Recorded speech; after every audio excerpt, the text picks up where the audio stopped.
Welcome to the SVG TV News for Thursday, January 26th. I am Khalil Keita with the details. St. Vincent and the Grenadines stands to benefit significantly from holding the leadership position of the Community of Latin American and Caribbean States CELAC for 2023. The declaration came from Prime Minister Dr. Ralph Gonsalves during a ceremony at the Argyle International Airport on Wednesday afternoon upon his return from the 7th Summit of CELAC in Argentina, where SVG received unanimous support to assume the pro tempore presidency of the 33-member hemispheric grouping. Benefit this is going to bring to St. Vincent and the Grenadines. If all that I've said, you don't think it will bring any benefit to St. Vincent and the Grenadines, well, you're blind, either by visitation of God or by malice. You're blind. You know, that's the only way. I could see that if after all what I've said here, there are a lot of people in this world who know the price of everything, but the value of nothing. I want that to resonate in your head. They could tell you the price of every single thing and the value of nothing. And when they tell you the price, they're engaged in learned helplessness, they're engaged in negativism. But when you look at the value of something, you look at that which is positive and uplifting, things to lift St. Vincent and the Grenadines high. PM Gonsalves noted that a CELAC disaster fund was established, which SVG will also chair.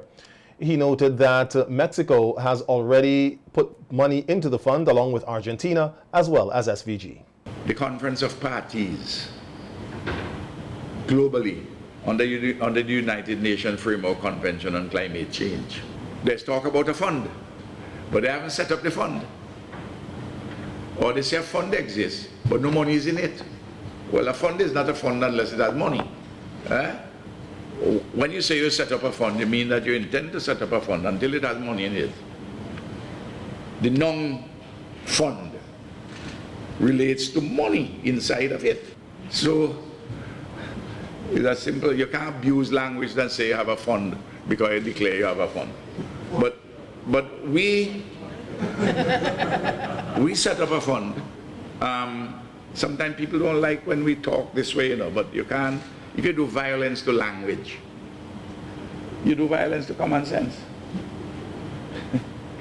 So, this CELAC disaster fund, when we set it up and now when we go to the Europeans, we have to, for example, the Europeans and the Americans and the Chinese and others, we say, well, here now, we have a fund. Where is your money? Where is your fund? We're setting up one. The good Lord helps those who help themselves, and we have to help ourselves with this. And this could be something very powerful. To carry out its mandate, the Prime Minister says SVG will be working along with all countries in CELAC to ensure that they are part of the Secretariat in SVG. Because as I said at the floor of the CELAC meeting, that we are going to do this in a collegiate manner. We are leading, but it's going to be collegiate, not only for CARICOM, but also in CELAC. You may well see one or two CARICOM countries sending persons and paying for them to come to St. Vincent and the Grenadines. But we are going to have persons whom we will communicate with in the other countries who are part of our secretariat. And we connect with them through the way in which you connect with people, through modern communications. And then there are several countries who have offered, they say, well, listen, we will host with you in our own country the Minister of Foreign Affairs of CELAC. That's what I mean by doing it in a collegiate manner, but we are here and we provide the leadership from here.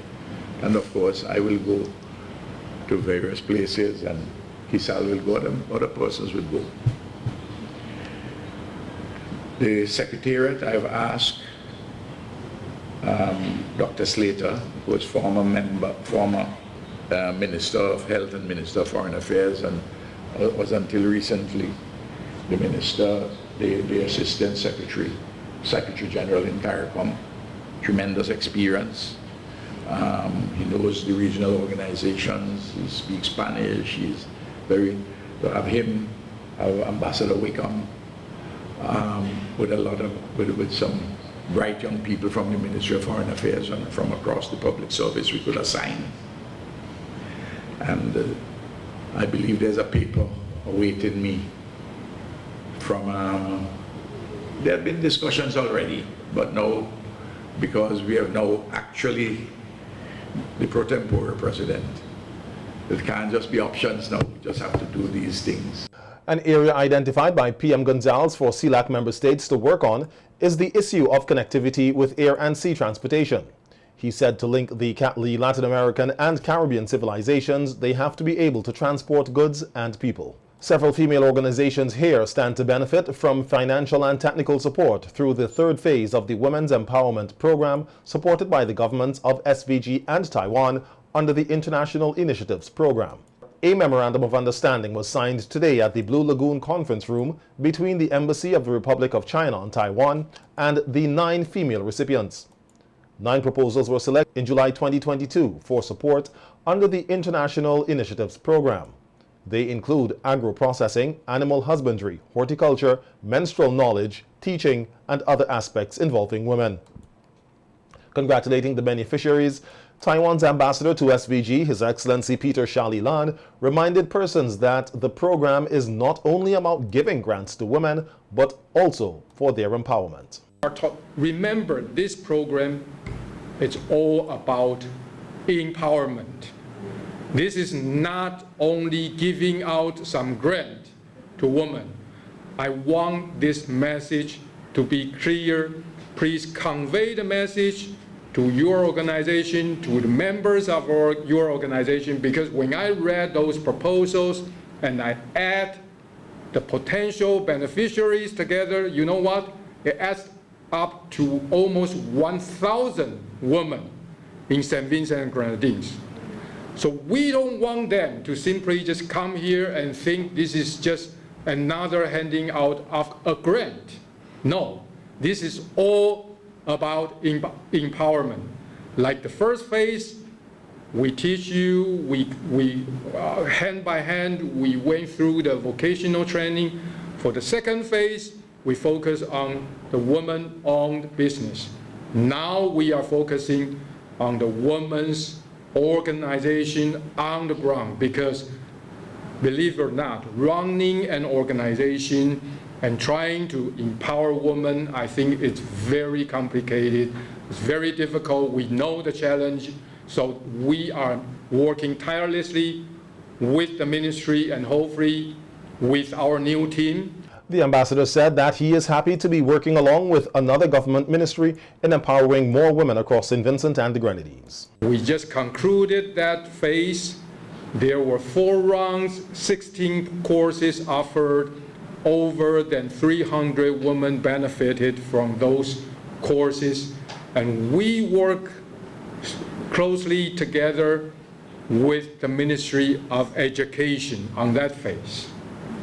The second phase was focusing on the business consultation and competition, on their proposals, on the micro, small, and medium business owned by women. And on that phase, we work closely with the Ministry of Finance. So this is the third phase of the program, and we are now working with another ministry. We are now working with the women's organization. We hope all these 1,000 women, after the completion of this program, they can walk away with some knowledge, some skills. They're more confident to face the challenges in the future, especially when we went through the pandemic, we went through the eruption of the volcano, and now the inflation of the Ukraine conflict. We know the pain, we know the difficulties. We want to work together with the women on the ground. Agriculture will be taught and practiced in all secondary schools across St. Vincent and the Grenadines through Operation Green Sprout. This is according to Minister of Education and Area Representative for West St. George, Curtis King, who was at the time addressing an agriculture information and awareness meeting recently at the Daphne Community Center. Minister King noted that the Green Sprout initiative is a collaborative effort between the Ministry of Education, the Ministry of Agriculture, and a private sector entity. We at the Ministry of Education, in collaboration with the Ministry of Agriculture and a private enterprise, we have combined basically to ensure that agriculture is done in all of our schools, primary and secondary. The project is known as Operation Green Sprout. And basically, what we are doing, and we have a meeting tomorrow with the principals. We also have a next meeting on Friday. And those meetings are going to be dealing with a number of issues, including the issue of having agriculture being taught and practice. I like to say practice in all these schools, primary and secondary, throughout St. Vincent and the Grenadines, so that we are recognizing that our youth, our young people, they too have a role to play in the resurgence, in the rebirth, in the renaissance of agriculture. Minister King also used the opportunity to outline to the farmers the importance of agriculture. In the sense that it is being described as a rebirth, a renaissance of agriculture. Why? Because we recognize that in the transformation that we are experiencing in our society, we cannot neglect agriculture, either for food security, and this was demonstrated more than anything else during the last couple of years when we were faced with COVID-19 and volcanic eruption. What came over very strongly is that we must be able to feed ourselves. It is part of our resilience. So, agriculture is important for food security, and it is also important for business. The minister mentioned all the developments in terms of the tourism industry and the coming on stream of a number of hotels and the demand that will be there for our agricultural products. The farmers were also encouraged to unite with each other to help them reach their full potential in agriculture.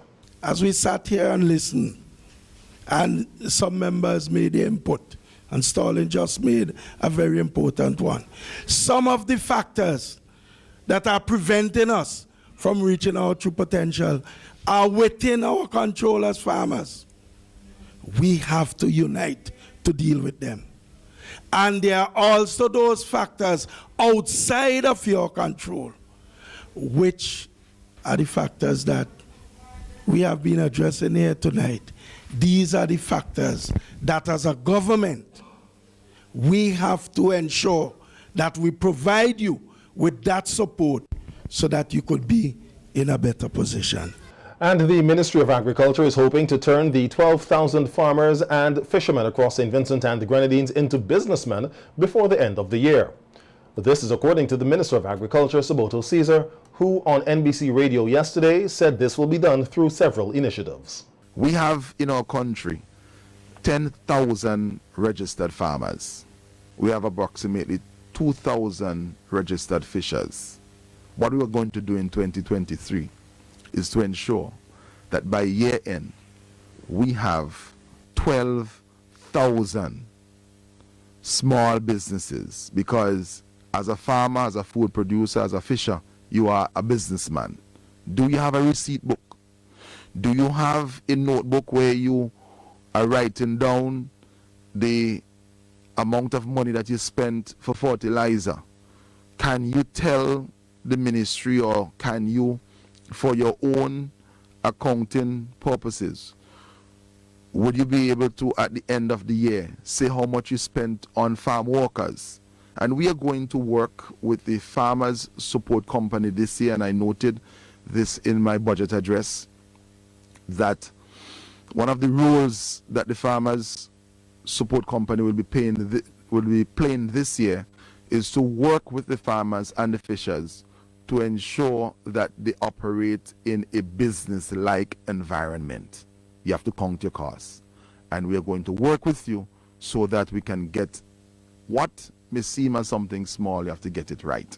Minister Caesar further encouraged consumers to support local farmers as they strive to build their business portfolio and the agriculture industry. I want to encourage our consumers in this country that when you go to the supermarkets, look out for the locally produced goods. It's one thing to grow it. Without your support, without your love, they would not be able to get the markets that they see, the markets that are possible. And the supermarkets will be able to support the local farmers more when they realize that when local goods go on the shelves, that the local goods are moving and moving quickly. Today, the Customs and Excise Department joined the World Customs Organization in commemorating International Customs Day. The day is observed annually in recognition of the vital contributions of customs officials in maintaining border security, collecting revenue, and facilitating international trade, as well as highlighting the working conditions and challenges facing officers in executing their duties. This year's celebration is observed under the theme Nurturing the Next Generation, promoting a culture of knowledge, sharing, and professional pride in customs. Acting Comptroller of the Customs and Excise Department, Selwyn De Silva, said the theme has important significance for them, as the challenges confronting the department go well beyond their traditional role of collecting revenue. He said the pressure to keep up with the complexities of international trade has seen the Customs Department retooling to take on new roles of trade facilitation, implementation of government economic and social policies, automation of the customs procedures, and ensuring the nation's frontiers are safe and secure for all its citizens. De Silva said over the last 12 months the department has accomplished much to be proud of. He said working collaboratively with the Ministry of Finance, the Ministry of Foreign Affairs and Foreign Trade, and the Attorney General's Office had brought about the implementation of the latest version of the CARICOM Common External Tariff based on the Harmonized Commodity and Description Coding System HS 2022. He said technical assistance received from the Caribbean Regional Technical Assistance Center, CARTAC, has seen the implementation of a performance management system that is being used to manage output of the department, and that ongoing assistance will also see the implementation of a new customs bill in the third quarter of 2023. De Silva said the department, for the first time, can facilitate the payment of taxes and duties using debit cards, resulting from the recent installation of a number of point-of-sale terminals at every cash point on the mainland, with those at the outstations to come on stream this year. Looking ahead, the Acting Comptroller of Customs and Excise said the success of the department calls for a transformation towards holistically embracing technology, noting that modernization and organizational transformation have always been central themes in SVG's customs administration. Acknowledging the contribution of every member of staff of the Customs and Excise Department, De Silva said as they celebrate International Customs Day 2023, he must also congratulate the entire staff for achieving the revenue mandate on December 12, 2022, and for exceeding the mandate in excess of $10 million. An exhibition was held at the Ministerial Building car park today as part of Customs Day celebrations. A local butcher was forced to temporarily close his business this week as he is experiencing a shortage of meat. As we hear in this report, he is contemplating a permanent closure if the shortage continues. After 25 years of operating his butcher shop, veteran butcher Richard Gibson of Midway Butchers was forced to shut his doors for half day for the past 2 days. Speaking to SVG TV News from his residence yesterday, Gibson says it was a hard decision he had to make. I could not get the quality that meat from the farm and say that the hotels required. I got some steak inside there, a little bit. I happen to get three but when that finished, I ain't got I pre-order my meat. I know what coming in to restock it, but I have not had anybody bring any animal for me. Gibson opened today for business as he got calls for orders and someone came to sell him pork. Veteran butcher maintains that he rather sells quality meat to his customers, while noting that he has been pushing for the meat standards to improve here in SVG. I try the last 25 years now. I'm trying to get St. Vincent to lift the game up in the meat industries. But there's no one at the Ministry of Agriculture I can go and sit down and talk to explain. Some people say, oh, I must buy a farm and rail my cattle. I'm a trained butcher. The hotel will go elsewhere and order certain cuts. The chef will bring it to me and ask me what this is. And it's not what they ordered. So St. Vincent is getting a very bad reputation for the meat industries. There are no organizations. Every turkey is. The butcher commended the authorities for trying to enforce inspections, which he says he also have a problem with, as persons who are willing to sell him meat do not have the required papers to do so. Gibson has contemplated permanently closing his butcher shop. I said to myself, if by next week I get the meat, I'll close up. Because no sense running electric bill and everything. I turn the cold room off because there's no meat to sell. And got nothing coming forward. In no sense I sit there all day long and I ain't got no meat to sell, do I? Gibson, who is a practicing butcher for the past 63 years, says he feels for his customers. There are so many people who rely on me for their livelihood. I don't know what they will do because there are burgers. That's a great demand for it, a great demand for local ground beef or minced beef here. And they just cannot get it. While Gibson opened today, he had no employers. Larissa Pugsley-Kidd, SVG TV News.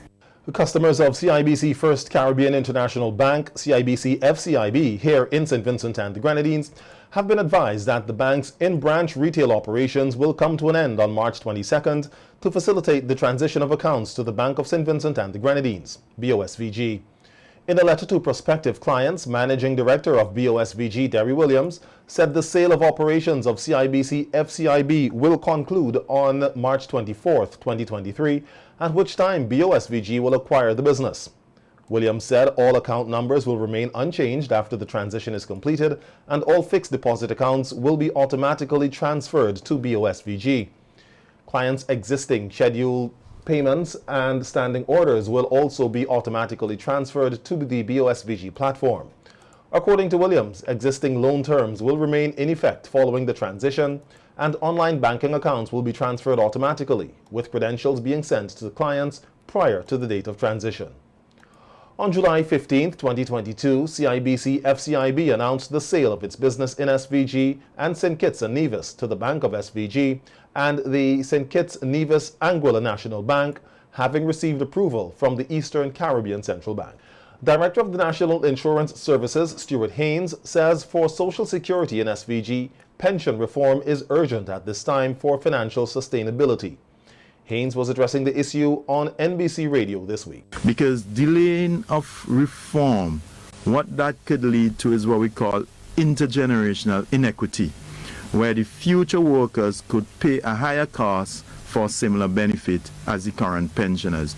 So we want to ensure that these changes happen on a timely basis so that one, the system remains sustainable, and two, that we have intergenerational equity. Because, I mean, it's like a susuhan. The pensioners now, for instance, my mom, she's receiving a pension, and I'm contributing towards her receiving the pension. I mean, my daughter is in Form 1 high school. When I retire, she'll contribute towards my pension. So we have to make sure the changes to the system are timely to avoid placing the burden on our children and grandchildren. So because it's really designed to be flexible and to be changed. The NIS is expected to continue with its series of public consultations about the considerations for pension reform tomorrow morning at 10 a.m. at the NIS conference room.